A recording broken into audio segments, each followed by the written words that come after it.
4 फरवरी को पूरी दुनिया में विश्व कैंसर दिवस मनाया जाता है। कैंसर एक ऐसी बीमारी जिसकी पुष्टि होने के बाद इंसान कैंसर से कम बल्कि इसकी चिंता से ज्यादा बीमार होता है, जबकि सच इन दोनों बातों के बीच में कहीं है, क्योंकि समय रहते कैंसर के इन्फेक्शन को रोका जा सकता है और इससे बचाव भी संभव है। कैंसर बीमारियों का एक ऐसा समूह है जो शरीर के लगभग किसी भी अंग या टिश्यूज में शुरू हो सकता है। शरीर में जब असामान्य कोशिकाएं अनियंत्रित रूप से बढ़ती हैं और अपनी सामान्य सीमाओं से ऊपर जाकर शरीर के आसपास के हिस्सों पर आक्रमण करने लगती हैं और बाकी अंगों में फैल जाती हैं। दुनिया भर में मौत का दूसरा प्रमुख कारण कैंसर है।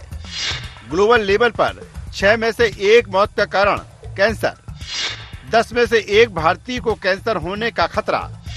भारत में हर साल 1.1 मिलियन नए कैंसर मरीज, अधिकांश मामलों में 3rd स्टेज पर होती है पहचान।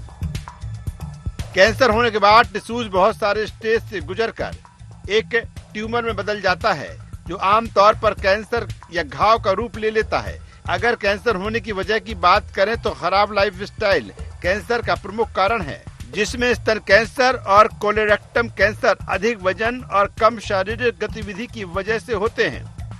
पुरुषों में फेफड़े, प्रोस्टेट, कोलोरेक्टल, पेट और लिवर कैंसर सबसे आम प्रकार के कैंसर हैं, जबकि महिलाओं में स्तन, कोलोरेक्टल, फेफड़े, गर्भाशय, ग्रीवा और थायराइड कैंसर प्रमुख हैं। बचाव की अगर हम बात करें तो कहा जाता है कि तंबाकू से परहेज करें, शरीर का वजन मेंटेन रखें, हेल्दी डाइट जिसमें फल और सब्जियां शामिल हों, फिजिकल एक्टिविटीज बेहद जरूरी है, शराब पीने से बचें या कम करें, वायु प्रदूषण से बचाव करें।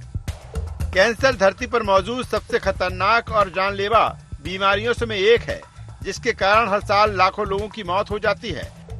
ग्लोबल बर्डन ऑफ डिजीज का अनुमान है कि 2017 में कैंसर के कारण 95.6 लाख लोगों की समय से पहले मौत हो चुकी है। दुनिया में हर 6ठी मौत कैंसर के कारण हो रही है। कैंसर को लेकर स्वास्थ्य विशेषज्ञों का कहना है कि समय पर अगर कैंसर का निदान हो जाए तो इसका उपचार और रोगी की जान दोनों ही बचने की संभावना बढ़ जाती है। वहीं कैंसर के कई उपचार भी उपलब्ध हैं। कैंसर के प्रकार और अवस्था जैसी स्थितियों के आधार पर दवाओं, थेरेपी और सर्जरी के माध्यम से इसका इलाज किया जाता है। इसलिए डॉक्टर कहते हैं कि सभी लोगों को कैंसर के बचाव को लेकर लगातार सावधानी बरतते रहना चाहिए, जिसमें लाइफस्टाइल और आहार को पौष्टिक रखने के साथ साथ शराब, धूम्रपान को छोड़कर कैंसर के खतरे से बचाव किया जा सकता है। Bureau report, IND24।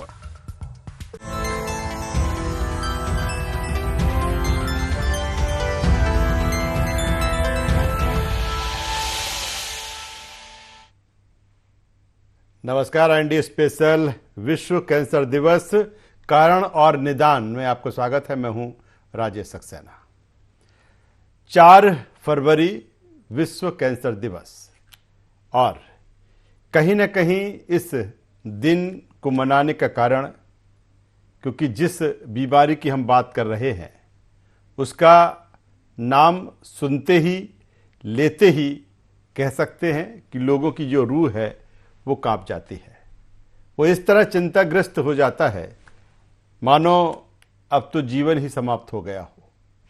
और यही कारण है कि 4 फरवरी का दिन जिस तरह से विश्व स्तर पर चुना गया कि इस दिन के जरिए कहीं ना कहीं विश्व बिरादरी को ये बताना कि कैंसर जो बीमारी है अब लाइलाज नहीं रही। इतना ज़रूर है कि ये जो बीमारी है काफ़ी गंभीर है, और अगर बीमारी गंभीर है तो इस पर गंभीरता से सोचने समझने का समय है। और जो अब समय है वो इस बात को लेकर भी है कि तमाम सारे एक्सपेरिमेंट जिस तरह से किए गए, तमाम सारे जो अनुसंधान किए गए, उसके बाद तमाम जो मेडिकल फैसिलिटीज़ हैं वो बढ़ी हैं, इक्विपमेंट्स जिस स्तर के बड़े हैं। तो कह सकते हैं कि इस बीमारी पर धीरे धीरे ही सही इस पर कहीं ना कहीं लगाम लगती हुई नजर आ रही है। लेकिन ये समझना और जानना ज़रूरी है कि अगर किसी भी तरह की कोई इस तरह की चेंजिंग शरीर में दिखती है और लगता है कि नहीं, और ये चीज़ें जो हैं आपको पीड़ादायक हैं, तो उनका समय पर उनका इलाज हो, समय पर उनकी जांच हो। कहीं ना कहीं अगर डायग्नोस होता है कैंसर, तो पहली स्थिति में अगर ये समझ में आ जाता है तो फिर एक बेहतर इलाज के जरिए जो बीमार व्यक्ति है वो ठीक हो सकता है। इस दिन ये चर्चा करने का मकसद यही है कि लोग इसके प्रति जागरूक हों और कहीं ना कहीं ये जो बीमारी है उस पर बहुत हद तक लगाम लग सके। चर्चा इस पर शुरू करें। पहले मेहमानों से आपका परिचय कराते हैं, फिर इस चर्चा को, इस खास चर्चा को हम आगे बढ़ाएंगे। 3 मेहमान इस चर्चा में हमारे साथ जुड़ रहे हैं। हमारे साथ में स्टूडियो में उपस्थित हैं doctor Manish Gupta ji, professor and head AIIMS Bhopal. स्वागत करूंगा मनीष जी आपका। हमारे साथ में हैं doctor Satyawan Mordia ji, medical officer हैं जेपी अस्पताल भोपाल। आपका सर स्वागत करता हूं।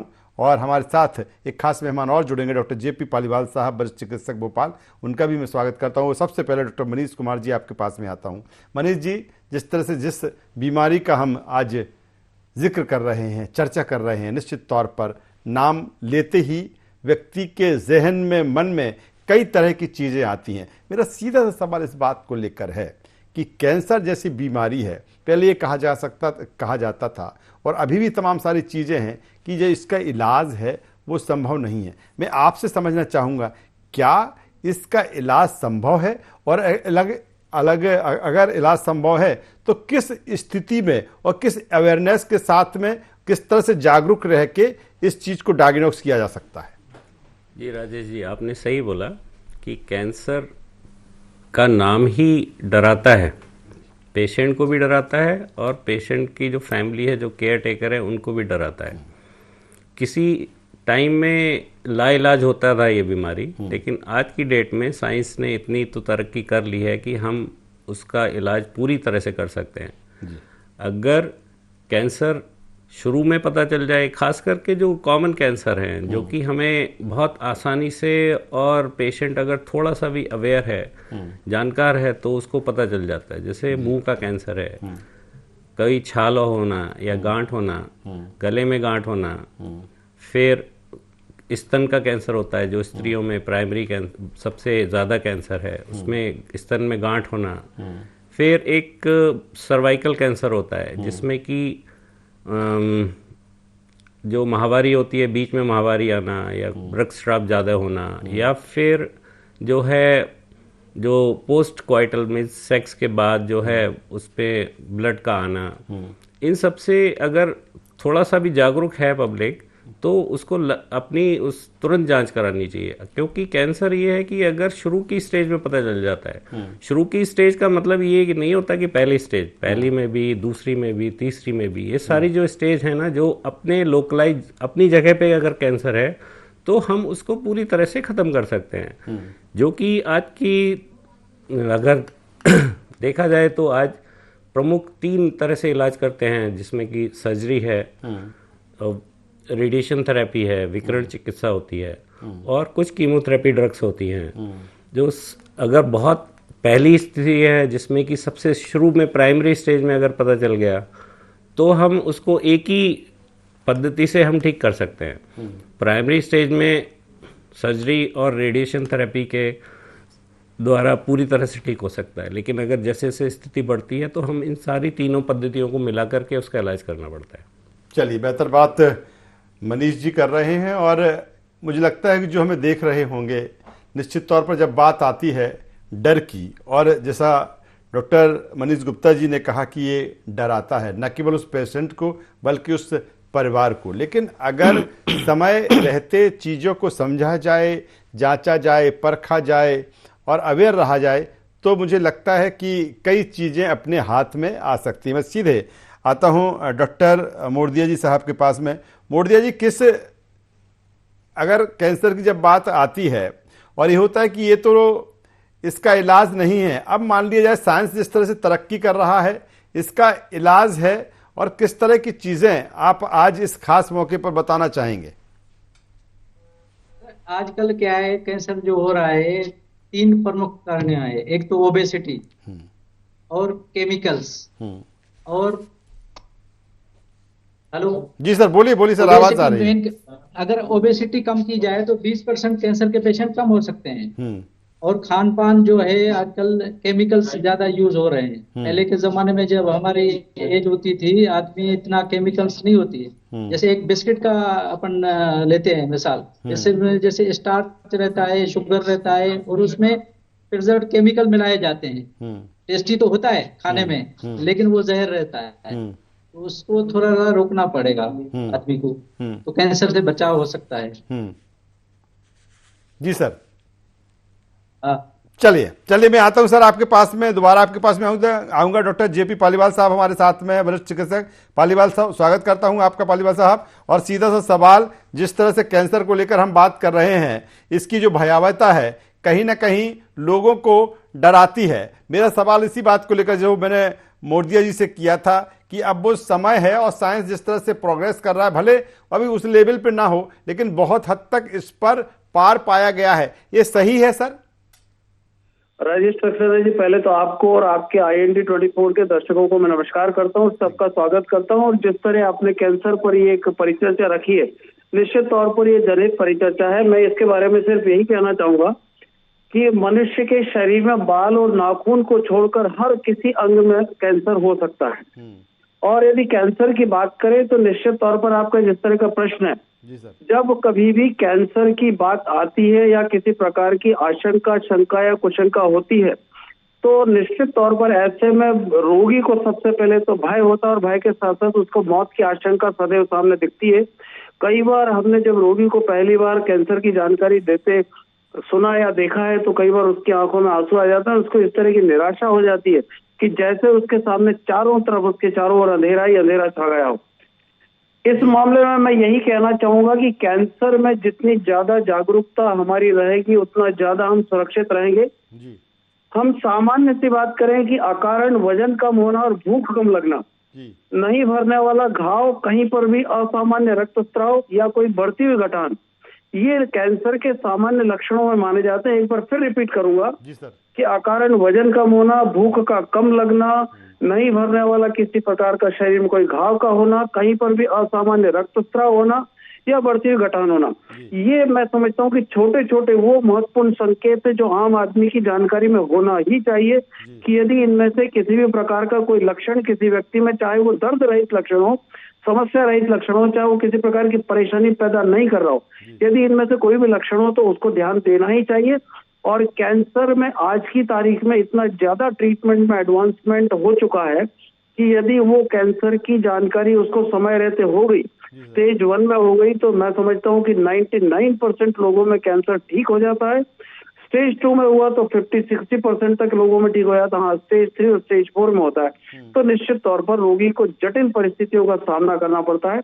ऐसी परिस्थिति में सिर्फ हमारी जागरूकता, हमारी तन्मयता, हमारी अपने खुद की स्वास्थ्य के प्रति एकाग्रता और हमारा खुद के प्रति समर्पण यदि सही है, तो हम संतुलित तरीके से कैंसर का समय रहते उसकी जानकारी भी ले सकते हैं और इलाज और निराकरण करके उससे मुक्ति भी पा सकते हैं। डॉक्टर पालीवाल, एक अहम सवाल ये भी बनता है, बिल्कुल बेहतर बात आपने कही है। मुझे लगता है जो दर्शक देख रहे हैं, सुन रहे होंगे, समझ रहे होंगे इस चीज़ों को लेकर। मेरा सवाल इस बात को लेकर है कि ठीक है, कैंसर को लेकर जो चीज़ें हैं, और आपने कहा जिस तरह बेहतर बात आपने कही कि अगर बाल और नाखून को छोड़ दे तो कहीं भी जो कैंसर है वो हो सकता है।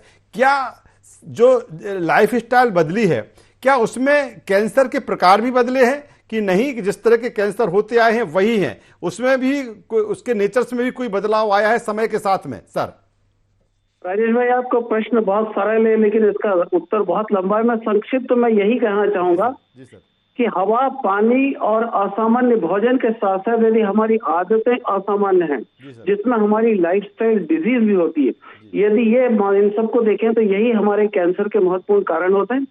पृथ्वी, पर्यावरण और भोजन के साथ साथ गलत आदतें, यदि ये हमारे से जुड़ी हुई है तो निश्चित तौर पर हम कैंसर के शिकार हो सकते हैं। और जैसे जैसे मैं पिछले 40 वर्षों में देखता हूँ, उत्तरोत्तर कैंसर के मरीजों की बढ़ती हुई संख्या, और बढ़ती हुई संख्या के साथ साथ बढ़ती हुई आशंका, लेकिन उसी के साथ चिकित्सा क्षेत्र में बढ़ती हुई नई नई विधियां और नए नए तरीके जिस तरह हम इलाज के देख रहे हैं और जो मुहैया हो रहे हैं, निश्चित तौर पर ये सब बहुत कुछ है। अब आपने बात की गलत आदत की, लाइफस्टाइल की, निश्चित तौर पर आज धूम्रपान हमारे बीच में है। आज प्रकृति में पर्यावरण हमारे बीच में है। यदि हम दिल्ली और दिल्ली के आसपास के इलाकों को देखें तो वहाँ सबसे बड़ी समस्या सिर्फ वहाँ पर देखा जाए तो प्रदूषण की है। हमारे भोपाल शहर में भी आज की तारीख में प्रदूषण है। इसके अलावा लाइफस्टाइल में स्मोकिंग के अलावा तंबाकू खाना, सिगरेट पीना, शराब पीना, गलत तरीके से किसी भी प्रकार का भोजन करना, ज्यादा मिर्च मसाले के साथ गरम गरम भोजन करना और गलत तरीके से सही मौसम में सही भोजन का चयन करे बगैर गलत मौसम में गलत प्रकार से भोजन करना, समय पर भोजन नहीं करना, ये बहुत सारी ऐसी छोटी छोटी चीजें जिससे प्रत्येक व्यक्ति जानता है लेकिन जागरूकता के अभाव में या फिर वो उसमें मुगालता होता है कि वो कुछ भी करे। दुनिया में कोई भी रोगी हो सकता है, उसे बीमारी नहीं होगी। इस मुगालते के कारण भी लोग कैंसर के शिकार होते हैं। चलिए, बेहतर बात मुझे लगता है डॉक्टर पालीवाल जी कर रहे हैं कि वो जिस तरह से कह रहे हैं कि अगर व्यक्ति वाकई इसके पहले जब कोई चीज़ आपको होती है उसके पहले अगर सतर्क रहा जाए, सावधान रहा जाए तो आप इन चीज़ों से बच सकते हैं। मैं एक बार फिर डॉक्टर मनीष गुप्ता जी के पास में आता हूँ। मनीष गुप्ता जी, ये बात आती है कि हम कहते हैं कि जो स्टेज 1 है या स्टेज 2 है, पहले ही अगर वो डायग्नोस हो जाए तो फिर हम इन चीज़ों से बच सकते हैं। लेकिन अमूमन ये देखा जाता है कि जिस तरह की जो चीज़ें हैं कि छोटी मोटी जो बीमारी होती है, लगता है कि अभी तो कुछ नहीं है, कोई किसी को दिखा लिया, कोई टैबलेट ले ली, कोई दवाई ले ली। सर, इसको कैसे ऑब्जर्व करे व्यक्ति की नहीं कि अगर किस तरह की जो चीज़ें हैं शरीर में, किस तरह की चेंजिंग दिख रही है, तो नहीं उसको फिर पहले स्टेज से ही भले सामान्य सा लग रहा हो उसको गंभीरता से ले लिया जाए। जैसे कि पालीवाल जी ने बताया, मोरदिया जी ने भी बताया कि कोई भी गांठ जो बढ़ रही हो या वज़न कम हो रहा हो, पिछले 6 महीने में आदमी का वज़न बहुत कम हो गया हो और कोई कारण नहीं पता चल रहा हो, तो उसको अपनी जांच ज़रूर करानी चाहिए।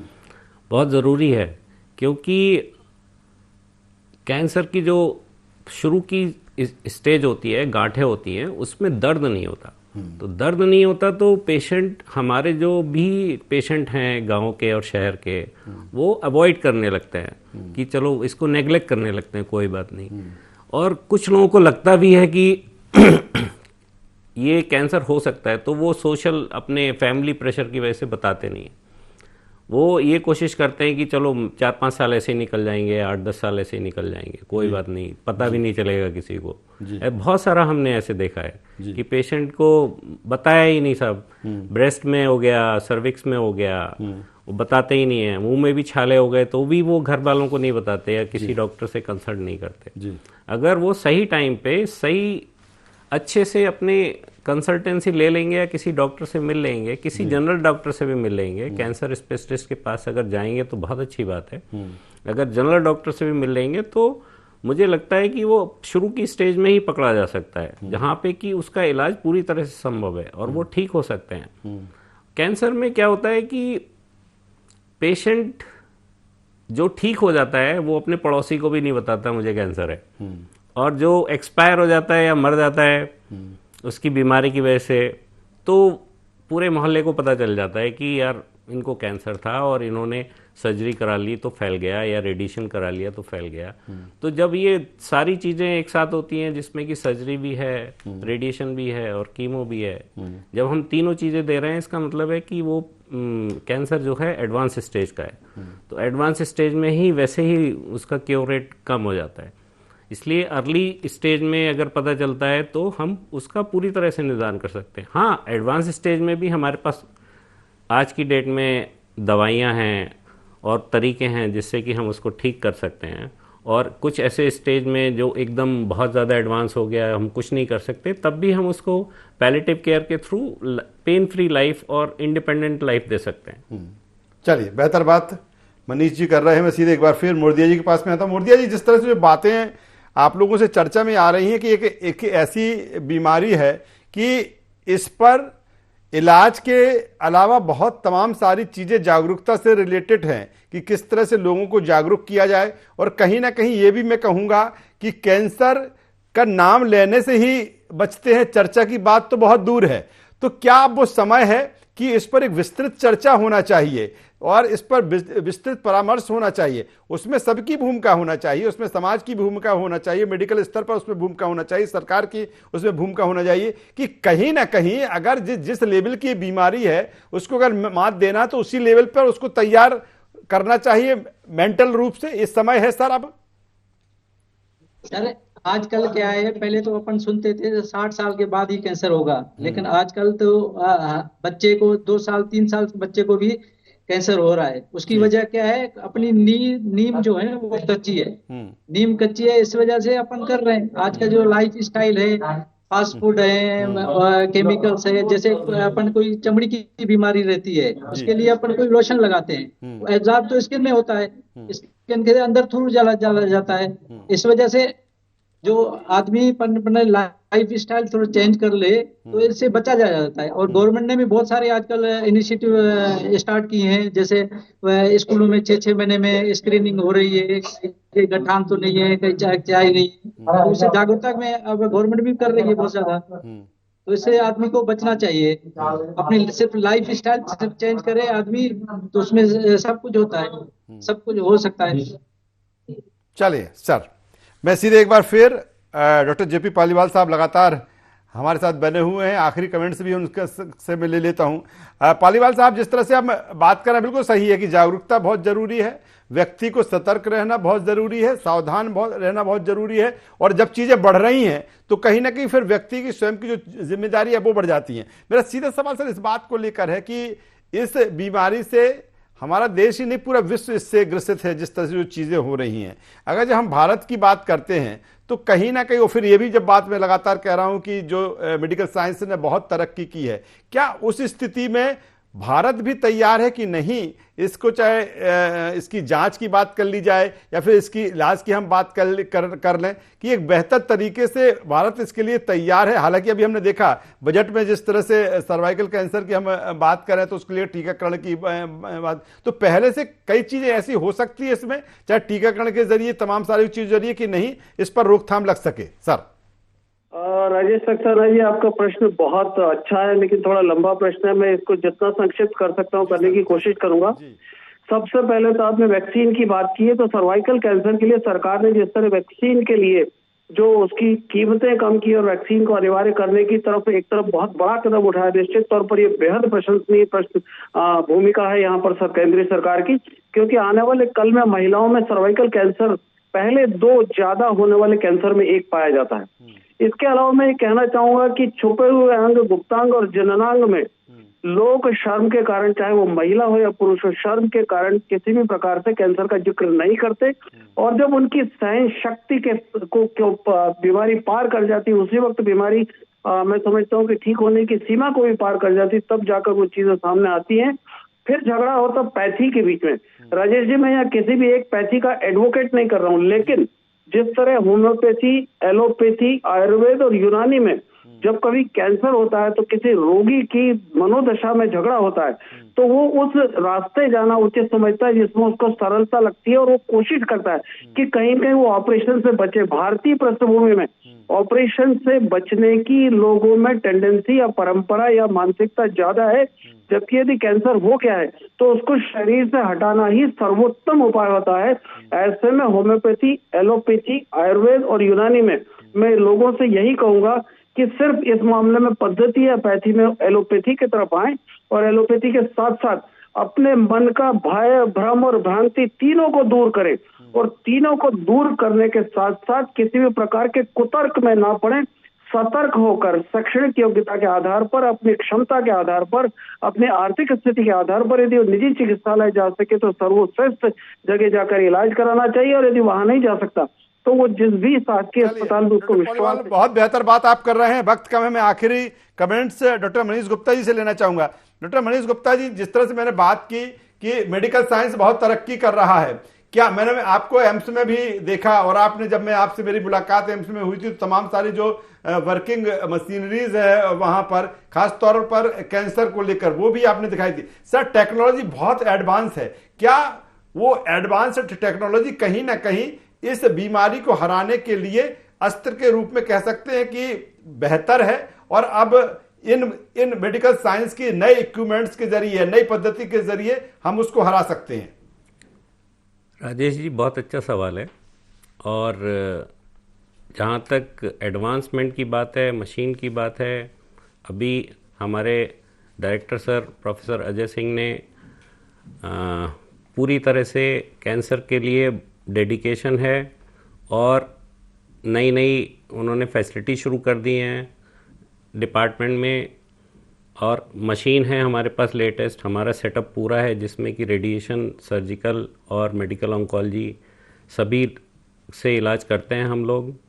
और अभी कल ही जो हम लोगों ने अपने डिपार्टमेंट में विश्व कैंसर दिवस मनाया था, उसमें उन्होंने ये भी अनाउंस किया था कि हम एक कैंसर टोल फ्री नंबर भी जारी करेंगे, जो कि बहुत अच्छी बात है। उसमें फिर कोई भी कहीं से भी फ़ोन करके जानकारी ले सकता है। और हमारे पास सब लेटेस्ट मशीन है जिससे कि हम बाहर से भी रेडिएशन दे सकते हैं, अंदर से भी रेडिएशन दे सकते हैं, कीमोथेरेपी भी करते हैं और सर्जरी भी करते हैं। हमारे पास ब्लड कैंसर के लिए भी डेडिकेटेड डॉक्टर हैं। तो मुझे लगता है कि हमारे पास अभी ऑलमोस्ट कंप्लीट सेटअप है। अगर कोई भी पेशेंट आएगा, लाइन की भी प्रॉब्लम ख़त्म हो गई है, पेशेंट को वेट भी नहीं करना पड़ता है। तो एम्स जो है बहुत अच्छी जगह है जिसमें कि हम पूरी तरह से पेशेंट का इलाज कर सकते हैं। चलिए, बेहतर बात मनीष गुप्ता जी कर रहे हैं और कुल मिलाकर मकसद यही है इस चर्चा का कि इस जो बीमारी है जिस पर लोग चर्चा ही नहीं करना चाहते, या जिस तरह से लगातार हमने अपने विशेषज्ञों से जो चर्चा की है कि किस तरह से एक शॉर्टकट अपनाते हैं कि इस पर चर्चा ना हो, कैसे हम तमाम जो चीज़ें हैं उसके ज़रिए पहले खुद इलाज करें। लेकिन मुझे लगता है कि अब वो समय है, उस समय में आपका अगर किसी भी तरह की कुछ इस तरह की चीज़ें दिख रही हैं तो आपको खुलकर आना चाहिए, क्योंकि लगातार मेडिकल साइंस इस क्षेत्र में तरक्की कर रहा है। और मुझे लगता है कि अगर समय रहते आप ये चीज़ें कर लेंगे तो बहुत हद तक इस जो बीमारी है पहले कहीं लाइलाज लगती थी, और जब आप कहते हैं कि लाइलाज नहीं इसका इलाज है, तो अगर आपको इलाज मिलेगा तो बहुत हद तक आप इससे ठीक हो सकते हो। हम इस पर एक कंट्रोल कर सकते हैं। तीनों मेहमानों का यहाँ पर मैं धन्यवाद करता हूँ, शुक्रिया करता हूँ। तो जिस तरह से विश्व कैंसर दिवस, और इस दिवस को मनाने का मकसद यही है कि कहीं ना कहीं इसके जो कारण हैं और इसके किस तरह से निदान हम कर सकते हैं, और किस तरह से हम खुलकर इस पर चर्चा कर सकते हैं, किस तरह से लोग जागरूक हो सकते हैं, और इस जागरूकता की वजह से हम कहीं ना कहीं इस बीमारी पर लगाम लगा सकते हैं। IND स्पेशल में बस इतना ही। IND 24 पर खबरों से लगातार जारी है, बने रहिए हमारे साथ। नमस्कार।